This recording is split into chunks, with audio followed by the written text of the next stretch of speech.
So I have to confess, I am not in your camp. I'm not your ally. I'm your moderator. I represent the audience, not the people on stage. So there's a sort of inherent adversarial relationship between us, but we'll sort of see if we can work it out. We have multiple mics. I'll hold on to this one. You guys can pass that one, and I'll forego mine if I need to. Let me first ask the question, which is more internet regulation, must have, possibly have, let it evolve on its own. Tim Clement Jones has told us that there's a whole swath of areas that we need to think about in terms of how we can actually add public policy and public values. If you had to choose just one, if you had to choose, no worries, good to see you again. If you had to choose just one regulation that you could actually impose by December 31st this year, what would it be? I just want to hear one word, or one thing. Why don't you start? Enforcement. What's enforcement? That means nothing. Enforcement of what? Of existing laws for employment law. All of them? Yeah. Choose one domain. One domain? Yeah, what's like the critical, like, sort of employment status. Issue? What's that? Employment status.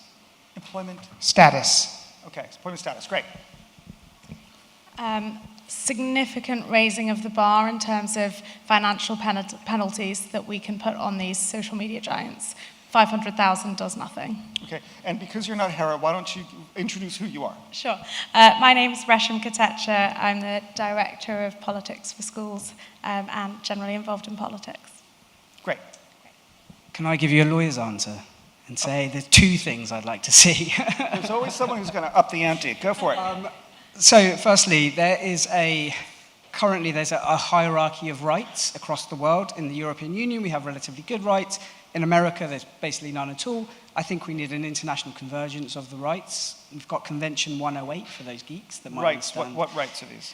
So data protection rights. I'm sure I can go on for a while about how data protection works. But the second thing I'd like to see is in our Data Protection Act right now, we have a right to make representations that's not fully been implemented under the GDPR for representative action. So groups like Amnesty can bring claims on behalf of affected individuals. The Tories decided not to bring that in. We're going to have adequacy issues once Brexit happens, and we're about to enter a phase for representations on that everyone should be involved in. Okay, rights. One word. Yeah, Classic one word. lawyer.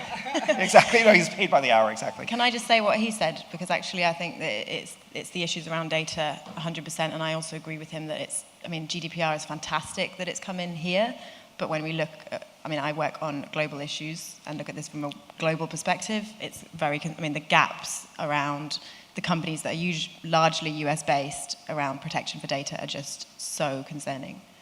We're talking about digital citizenship. Do we really need to talk about data first and foremost? If so, why? Absolutely, because I think it's probably the biggest sort of existential question when it comes to protecting fundamental rights of citizens. I like that the sort of looking back at 15 years ago, just taking a very simple story is, a lot of you may have Alexa in your home or some kind of smart device. 15 years ago, the first smart devices were being worked on in places like Georgetown University. And in those days, when they were sort of conceiving of the idea of something that would be in our homes, that would be capturing data in order to make our lives more convenient, not just doing simple tasks for us, but like capturing all of that data that from your fridge to your car to everything else in order to optimize your experience of life, they didn't even occur to them, this idea that the data would be flowing outside the home. That they built the entire thing that would be between two nodes as an internal feedback loop, because the idea was that the home was this thing called this sacred space that we've had for all eternity, where you expect in the four walls of your house that to be private. And in the last 15 years, we've seen a huge transformation as companies have understood that when they sell Alexas, or there are many others, Google Nest, there's many other things, that they're not selling a device to you. They are selling, the business model is not about the money that they get from the device, it's about the exhaust of data that streams out the other side. Sure, but people can choose not to buy it. People can choose not to buy it, but now we're in this situation, which I think is the tragic thing, is we've been given a false choice between what they were working on 15 years ago, which was the technology. We like the technology in our lives. We want the convenience that it brings. We want those devices. We want innovation. Unfortunately, the business model behind it in the entire industry and the power dynamics behind that have taken away the fact that we can still hold on to the sanctuary of our home and the privacy and intimacy of just our lives being for us only. But and I think But Brussels just passed a massive piece of new legislation with 100 different recitations, all specifying how the data can be used. Why don't we find out why is the data if Tanya is raising a serious issue, why can't law respond to it adequately already? Well, I mean, there's a couple of problems here. Going back to your original question about why regulate data rather than the machines, this is not about rights getting in the way of innovation. This is making sure rights are part of innovation. That is regulating your relationship with new technology is by regulating the data flows. That is how the GDPR seeks to enforce your rights over developing technology. That, I think, is possibly a fundamental misconception about how the GDPR works. Well, it's already in place. Doesn't it already work? Well, it's only been in place since May. So there's this example of people saying, well, Facebook should have been fined more than £500,000. We all should know that it would be substantially higher had it been under the GDPR. And it wouldn't stop innovation. It's about recalibrating the relationship with those that have the new power, technology companies, with those that are affected, individuals. I mean, I think for me on the data, there's two separate issues. I think, firstly, people have now come around to the idea that whatever you're using, whether it's Facebook or any other platform, I think, as you say, 15 years ago, people were like, oh, great, something free, I can connect with my friends. There was no real recognition of the fact, no one read the terms and conditions, and no one realized what they were actually signing away.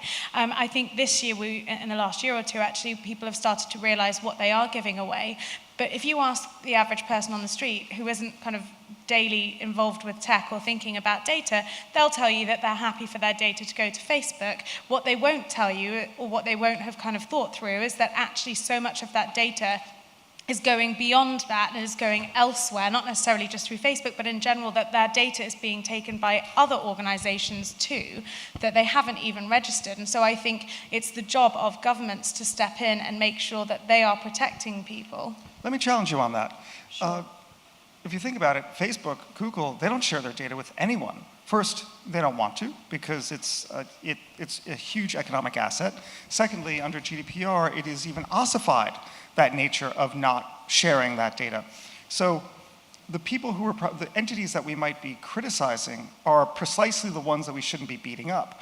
We're going to be treating Facebook and Google and Microsoft like we treat banks or postal services, and they're going to be these tier 1 operators that are huge, that have huge regulatory departments, that are going to comply with the law. In fact, they might even own the politicians because they can hire lobbyists. And it's going to be all the other people that we don't even know who they are, who we have to be worried about. But the big web platforms, they're our best friends.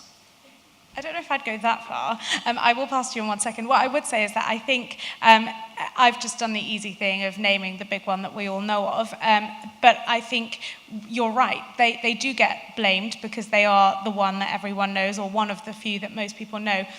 It's something as simple as people using a system to log in, or using an app that they haven't thought through and realized. And I think, again, that just shows my easy slip into using one organization when actually there are tens of thousands that we could talk about, is something that we've actually got to think more widely about as how the general public are thinking of it. And I will hand over, but when I worked in Parliament, we got kind of hundreds of emails a day about what people term the Snoopers Charter, government's access to data and rights.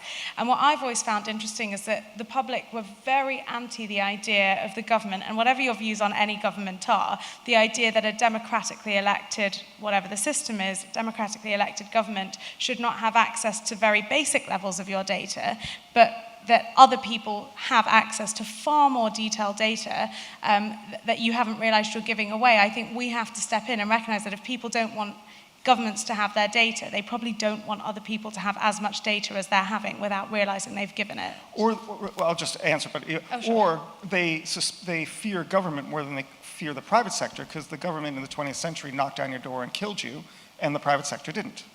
So actually, on that point, polling shows the opposite. Actually, people are very, very concerned about companies more than they are about governments.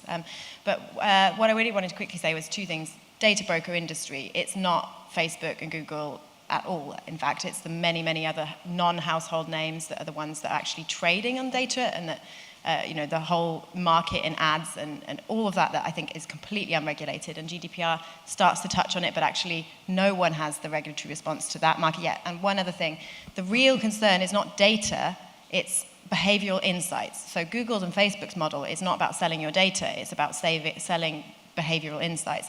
Again, limitations of the current frameworks, even though they are taking huge steps in the right direction, we haven't even begun to touch that. And I think to his point about monopolies and monopolies of data, whoever has access to the largest stockpiles of behavioral insights owns the future, totally owns the governments in terms of, you say lobbyists, but I mean, I think in terms of the power dynamics here, they're huge, and it's that we need to be tackling with regulation. Okay. Workers' rights. Yeah, that's me. Yeah, so, Jason, you must feel a bit like an odd duck here. Are you, or does the asymmetry of power of data tie into the asymmetry of power in employment situations? And if so, is there a data solution? How do you fit into this conversation? Well, I mean, the main contribution I was thinking to bring to this panel is not as much about data, but about how some of the same companies or big companies that collect data like Uber are using the technology, sort of hiding behind the technology and innovation of their apps to create the illusion that there's a different type of employment relationship than what we're used to. And I think we can see this on different fronts or different areas of regulation. Obviously, we've been talking about data. My area that I come into it is workers' rights. And what we've seen, at least in the public narrative, is Uber and Deliveroo and other companies sort of presenting this fancy new app, a new service that's delivered on the back of that technology, and then pretending that there's a new form of economic relationship between the people providing labor and the companies benefiting from that labor. And the point I would make is sort of, in that workers' rights area, is a bit opposite of what we're talking about, where we are talking about new things here, new data collection, new phenomena, et cetera. But with workers' rights, what I'd say is that with these companies, it actually is a very old phenomenon that we're dealing with. And for anyone who's followed all of the gig economy test cases in the tribunals and the courts, what you've seen is that virtually every single high-profile case has come down with the tribunals or courts saying that the workers are entitled to these basic workers' rights in law, and that these companies, fancy technology or not, have been evading their legal obligations. And that's quite something, considering that the worker status, this sort of middle category of worker that's entitled to basic employment rights, the definition that we use today basically came around in 1971, decades before the technology that Uber uses, for example, could even have been envisaged. And that area of law has been able to keep up with these new phenomena. But I'm always sort of skeptical of applying old laws to new problems, because sometimes the laws are very principle driven and they dovetail very nicely. They sort of take on these new attributes because the values are embedded in the law. Sometimes it's preposterous, right? Sometimes it's completely archaic and can't dovetail nicely at all to it. So what is the principle that we should be looking for behind the law in terms of how a worker interacts with an employer?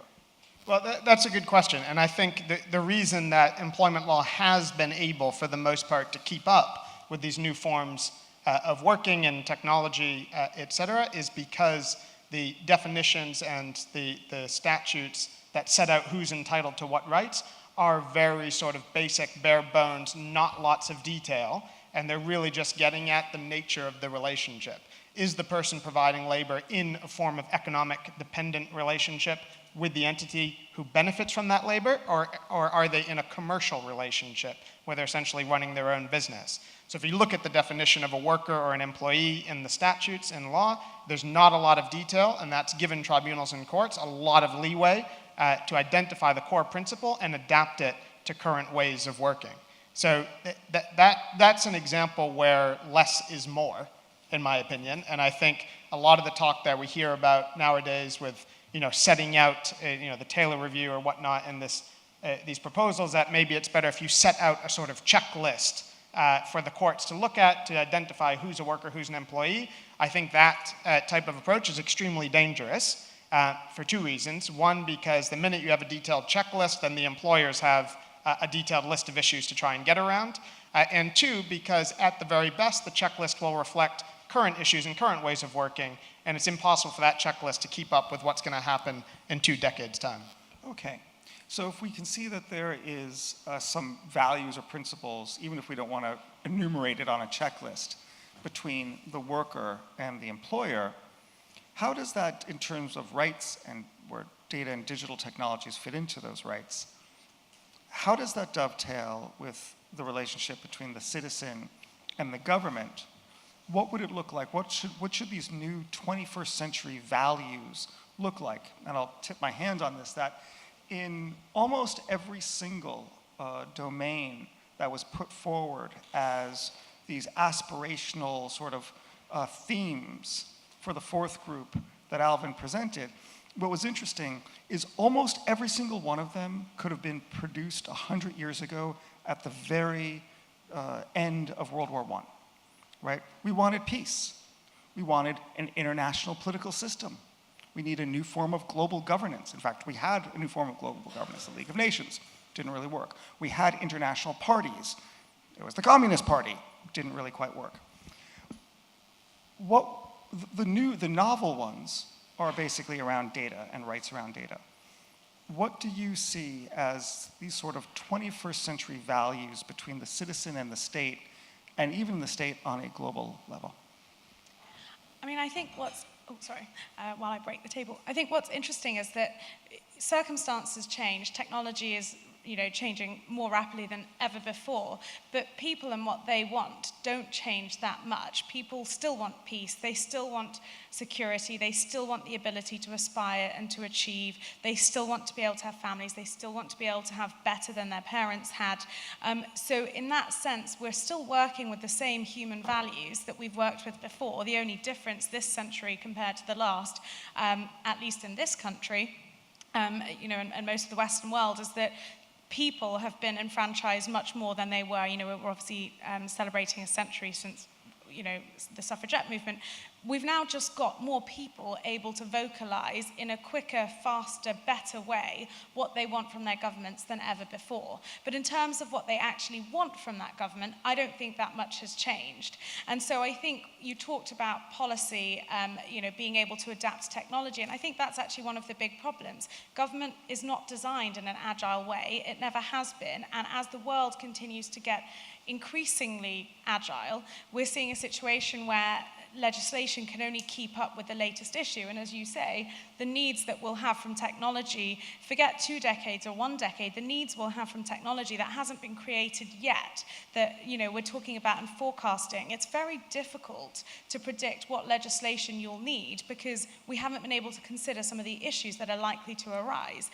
And if a government was able to predict that Uber might come along and have these issues with workers' rights, then of course they could legislate accordingly. But that's very difficult to do, especially as a government, compared to the tech people leading that charge forward.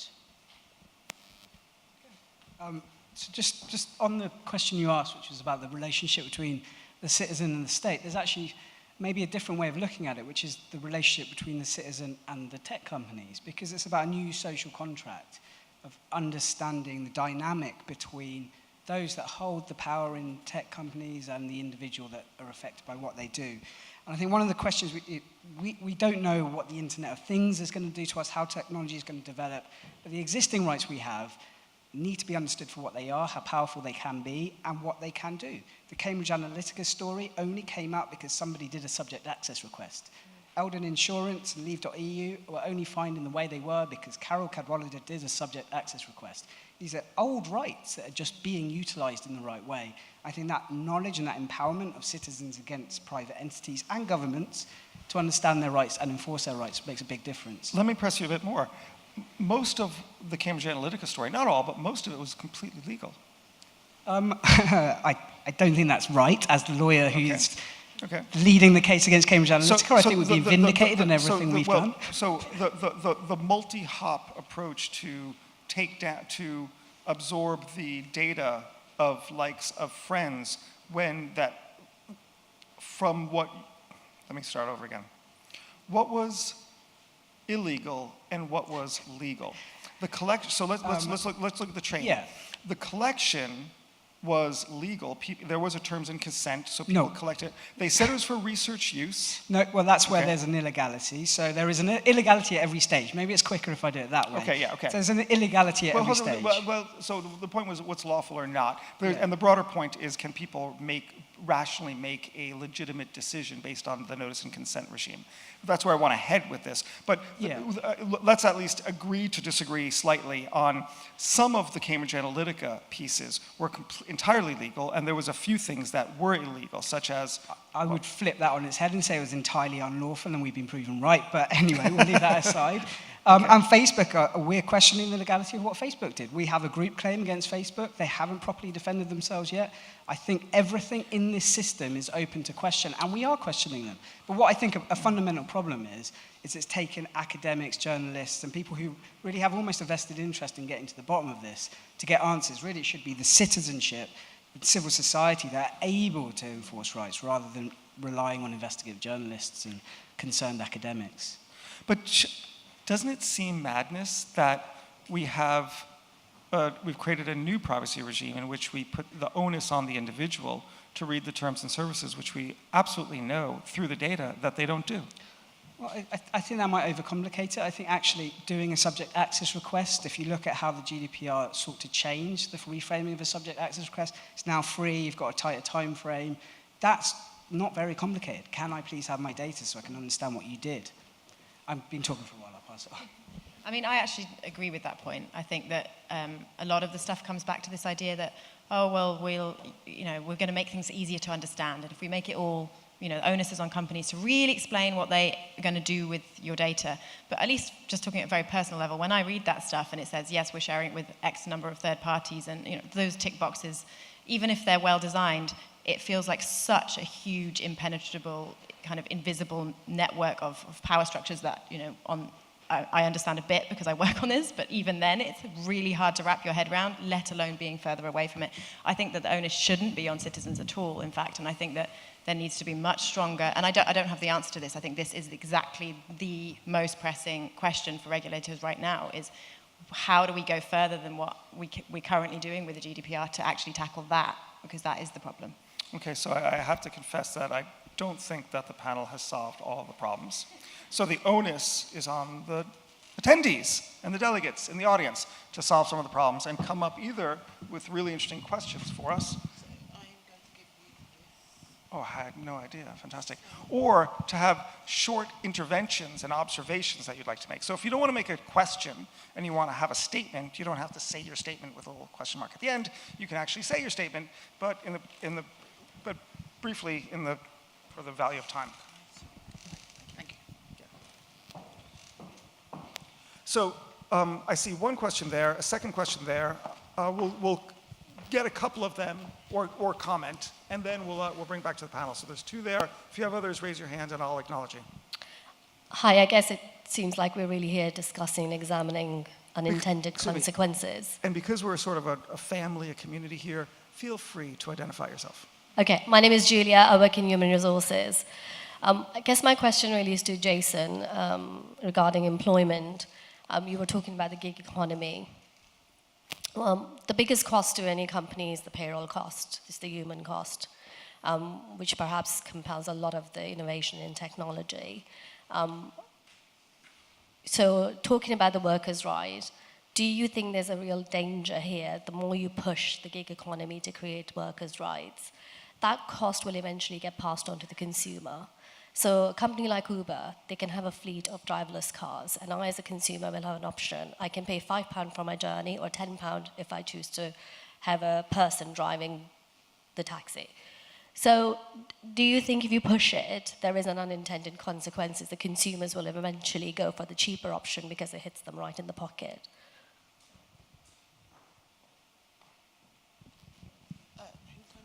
Let's take both, and then we'll go to Jason. Hi, my name is Alex. I work in online elections as an independent scrutineer. So my question is about data domestication.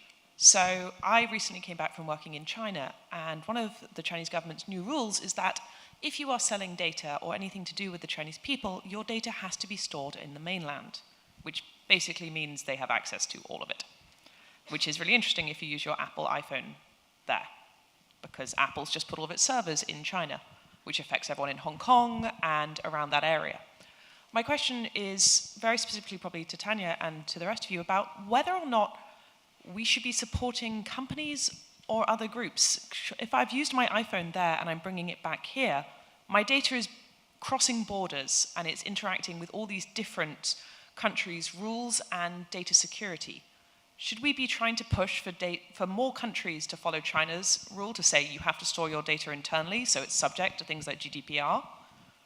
Or should we be pushing for a more international solution, looking at a group like the UN to bring rules in that would affect global citizens or people who travel?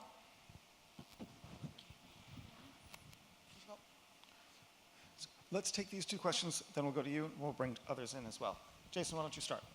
Okay, so the short answer is no. I don't think there's any more risk in the gig economy of companies going out of business or passing on exorbitant costs to consumers, et cetera, than there are to any company that hires people and has to comply with basic employment rights. I think that argument equally applies to a cleaning company or a university or any other company that Parliament has deemed should comply with basic things like minimum wage or paid holidays. I think there's also a risk that if we take it too far, even if it does result in a modest increase in consumer prices, that if that's the basis for eroding all of these basic employment rights, then there will be no consumers with any money to purchase anything in the first place. In the specific example of Uber, yes, prices, they may choose to pass on some prices to consumers if they have to give holidays and pensions and minimum wage. Personally, I would be surprised if they do. Private hire is an extremely competitive market, and there are other ways that Uber can fund that. When Uber started, they were taking a 15 or 20% commission on all rides from drivers. They now take 25%. There's no reason they can't cut the commission. And they've sunk hundreds of millions, if not billions of dollars, competing in other markets, for example, China, Southeast Asia, and Russia. In all three of those examples, they ended up pulling out and merging with the competitor who outbid them. So that was purely just wasting money, throwing money into it. They couldn't compete against the regional or national competitor, and they ended up pulling out. So again, that's wasted money. They've learned after wasting that money could have been put into minimum wage or paid holidays as well. So I don't think the gig economy is any more inherently risky to exorbitant consumer prices or businesses going out of business for them having to comply with employment rights that every other company has to comply with. Data.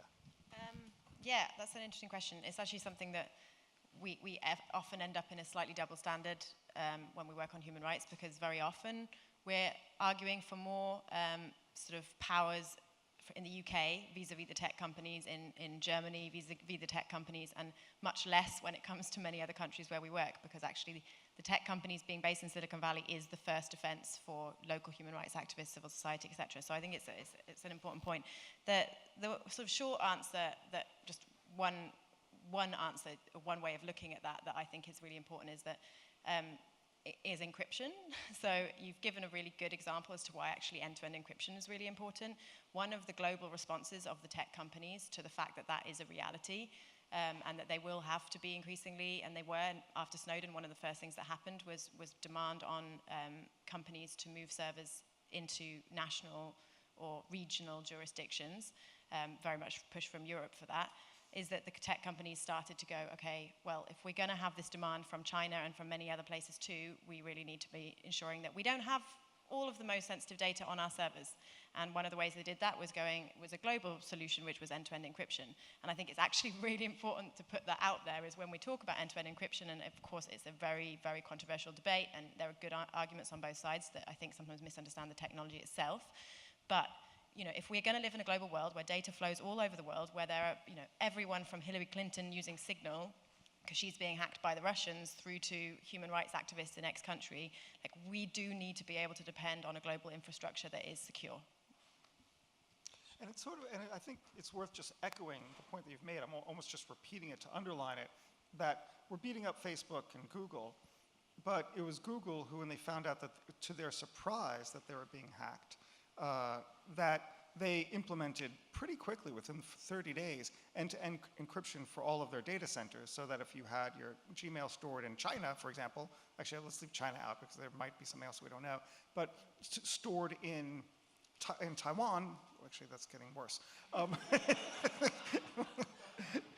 Cambodia, and it was going, and you were emailing someone in the US that connection was safe. Please. Yeah, just the question on internationalization of data. It's obviously something I've been working on in my cases, and it's very writ large over the cases I've been doing.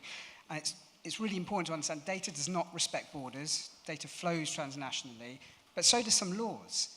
And there's a really good example of the Cambridge Analytica case. We acted for a US client and asserted his rights in the UK over his data being processed in the UK. Cambridge Analytica denied that argument. We were proven right, and rightly so, because it's about this idea of internationalization. But what it's causing is data piracy, really, because people that don't respect data rights are taking their servers and the data processing out of the jurisdiction. And you can see it, we've been denied services in the EU after the advent of the GDPR.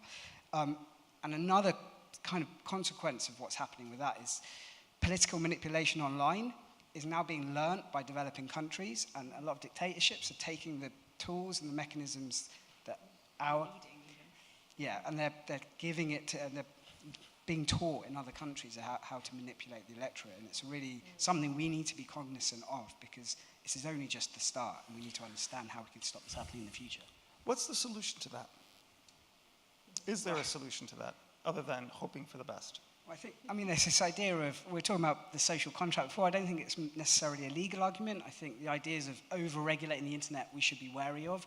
I think it's more of an ethical, political thing. Maybe, ideas of no manipulation without representation of what's going on with your technology.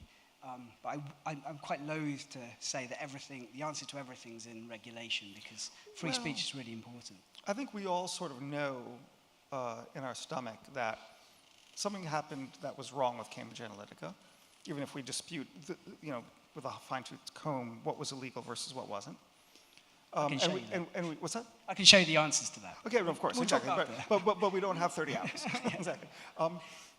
But we also sort of know that, hey, if it's happening here, it's going to really catch the eye of anti-democratic countries.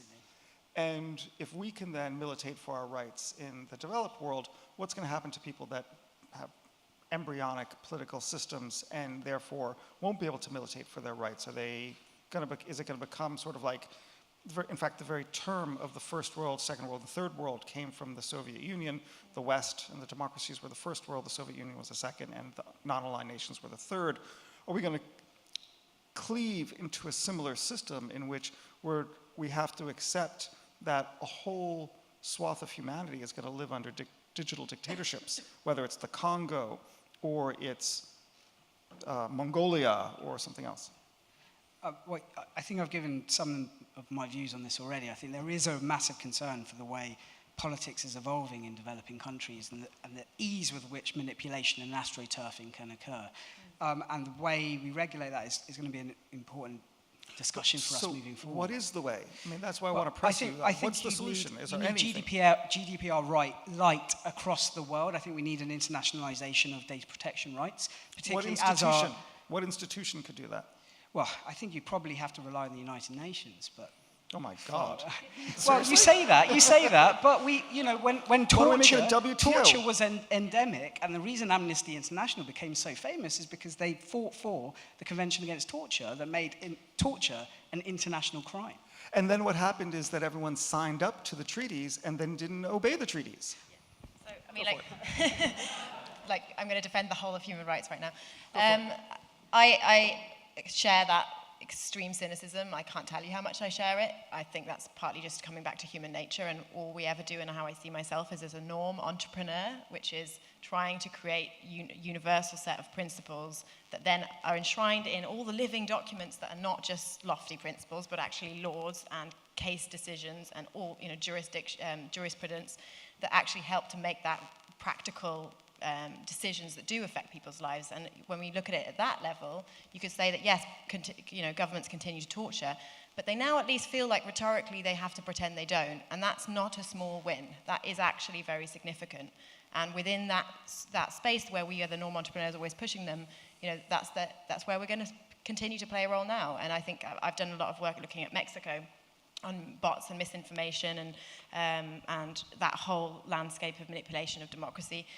It's worse in those countries. They're not just following, they're leading. They're actually, that's the places where you can have entire troll factories, same as in Russia, where you actually have money to hire people to just innovate, and they are innovating. They're incredibly effective.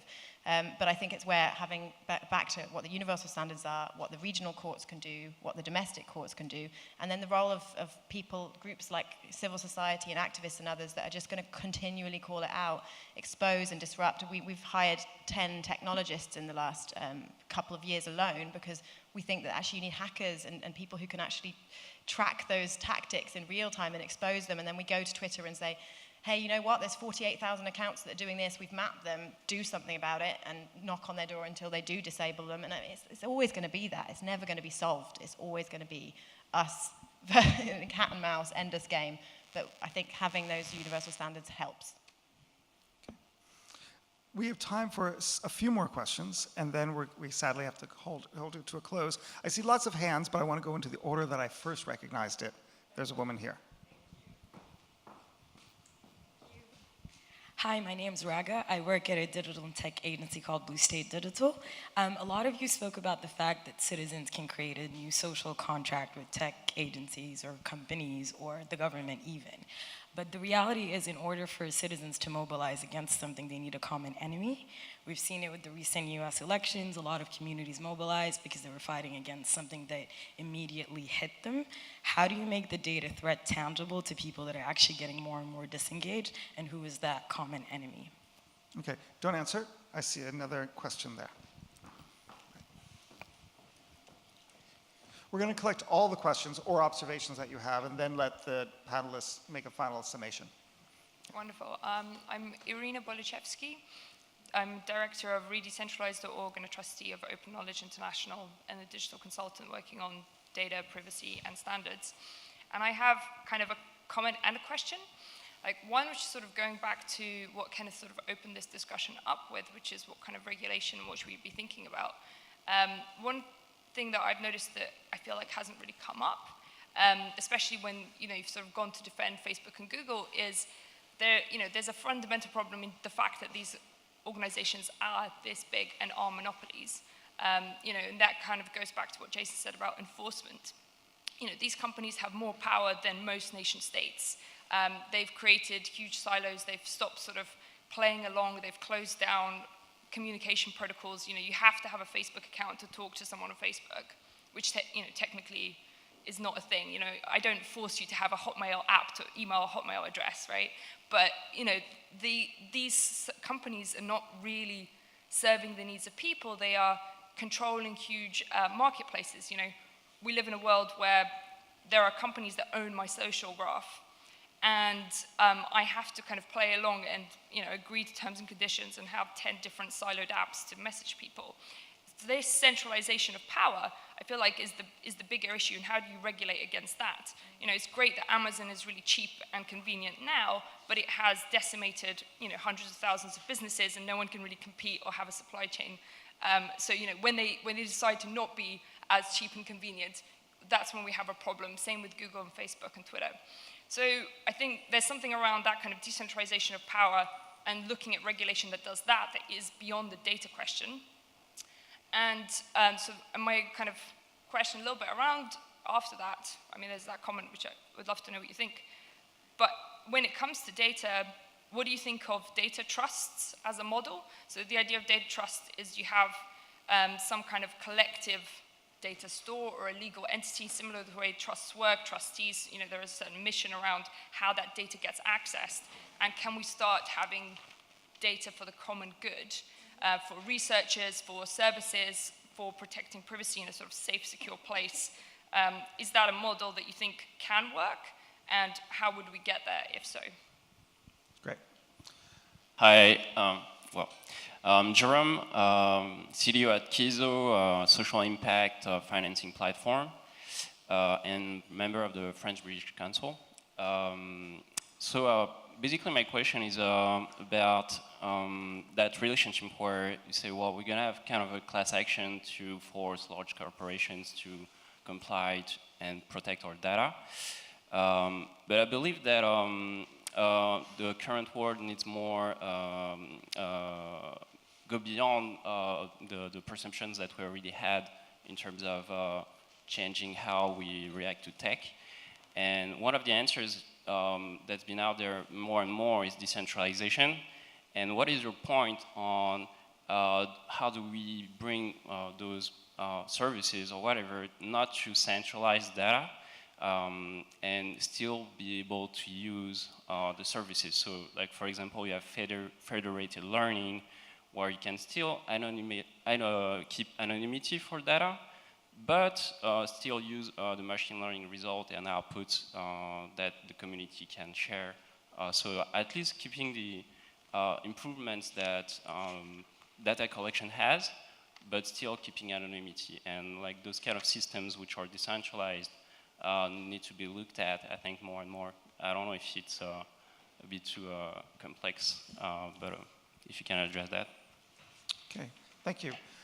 I'm told by the organizers we're running out of time, so we'll go to every hand, and we'll have to go super fast, because I think we're up against lunch. Thank you. Hello, everyone. My name is Andrea, and I am a founder of the Academy of Conscious Politics, which prepares people in the world to run for the positions on to be in the office and behave as conscious politicians. And I would have questions to Hera. I was amazed by the organization you founded because my heart beats for the women. Oh. I know, but you are representing the organization. So I would like to ask you, how do you manage to protect the women you work with, you know, instead of not to be threatened by any violence? Because they also are on Facebook, they are on the social medias, and they run, you know, against it. So how do you manage to protect them now? And how do you maybe build up the network that can protect them and engage lobbies and people in the UK? Thank you. Great, thank you. Hello, I'm Mike from the Common Sense Network. We are a news network. We create spaces for people to step out echo chambers and essentially engage in ideas. Question I have is about free speech. I think someone kind of alluded to it earlier, especially online. We work with lots of millennials and a lot of them communicate online, quite frankly. And what I want to ask essentially, in the keynote, we heard someone speak about this notion of tech giants becoming overly powerful. And what I want to find out essentially is who regulates the regulators. So a couple of months ago, you might remember Alex Jones, famous right-wing provocateur, was banned from, I think Twitter, YouTube, Apple, and Spotify all teamed up collaboratively to kind of erase his online personality. Now, if you think about Alex Jones, if you don't know him, the views he espouses aren't too different to, say, Steve Bannon, who used to run Breitbart News, who then went to the White House and did a stint there as well. So, do we trust the government, essentially Trumpville, to regulate, speech, or do we trust these tech giants to do it themselves? Because we're kind of stuck in the middle, aren't we?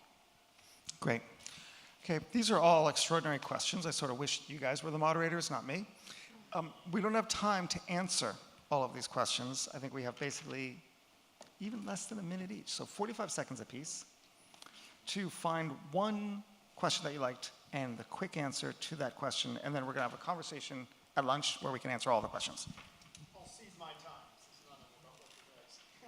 Oh, you're so generous. Okay. Okay, I think quite a few were clustered around what was essentially your question, which is how do you mobilize against the common enemy? So thoughts and ideas. I think there's a really strong role for litigation. I think more test cases, let's use the GDPR now that it's here and let's bring cases. I think there's other forms of data activism. We've always talked about the idea of even things like using ad blockers. Like, could you have a day or a week where everybody or millions of people signed up to do it and actually directly hit the revenue of a company like Google and sent them a message? I'm just thinking, consumers traditionally had two powers vis-a-vis companies. One, more or less consumer power, which is like to buy a different product or over and over again, or to actually just do a boycott of a product. We don't have that so easily in the digital age, so how do you kind of directly hit revenues? I think the other thing is around the need for an alternative. So this stuff around competition and anti-monopoly. Data trusts are a really, really big part of that, and I think definitely the NHS are doing some really interesting things about that, along with DeepMind. And actually I think, yes, lots of people believe in the idea that we need data. We're not moving away from data, but let's build what it could look like in a kind of positive way. Decentralized data will always play a role. I often think of things like using privacy, like just generally using, and I encrypt a lot of stuff, but that's not just because I'm terrified I'm being spied on all the time, although I actually have good reason to think I may be sometimes. But it's also because it's a protest. I really think using those things is an actual form of protest. It's just to be sending the message back over and over again to those private companies that you don't like it, what they're doing, and it should be something that's very high up in their priority list. If one day, we could change IP around the rights of who owns things like algorithms. So we used Alexa as an example earlier. Imagine if it was actually, we decided that there is a monopoly, so the actual algorithms themselves have to become, some form of public version of it that others can use. Then you could see other companies rise up that were just going back to selling hardware. And I would buy it. I would like Alexa in my house if I knew that it didn't go back to Google. And we need those companies. I'm kidding. It goes to Amazon. Sorry. I think your 45 seconds are exceeded. I'll try and be quick. So I guess there's a micro issue, which is how individuals are affected, and there's a macro issue, how is society affected.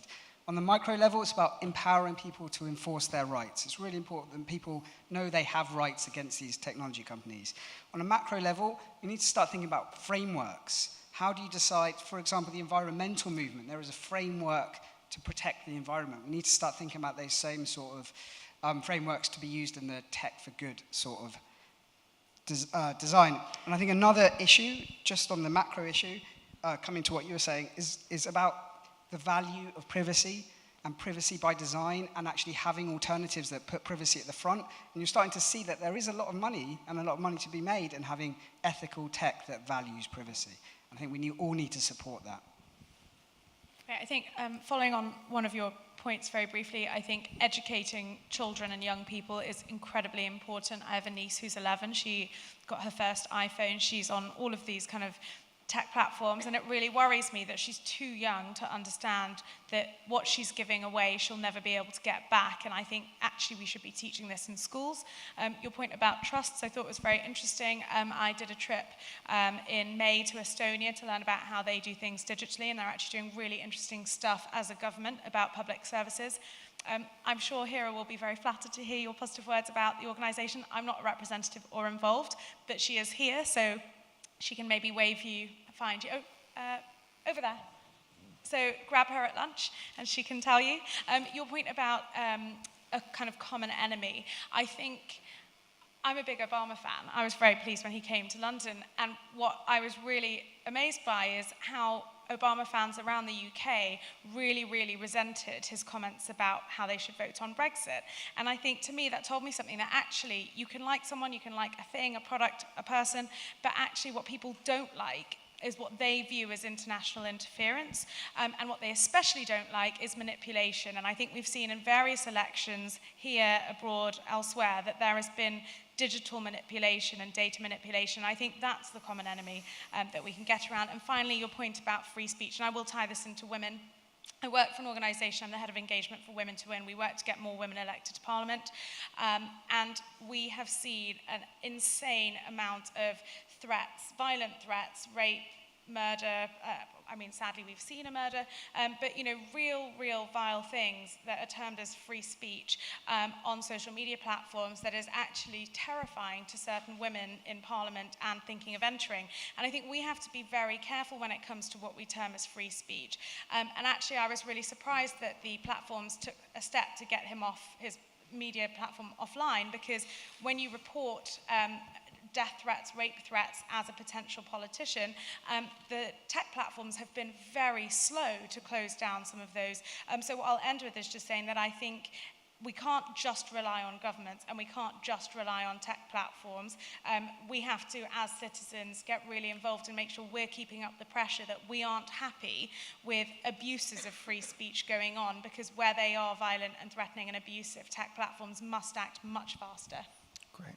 Look, thank you very much, Jason, for your graciously ceding your remarks for a conversation that's gone from digital citizenship to data rights with a little swerve into worker rights and then back.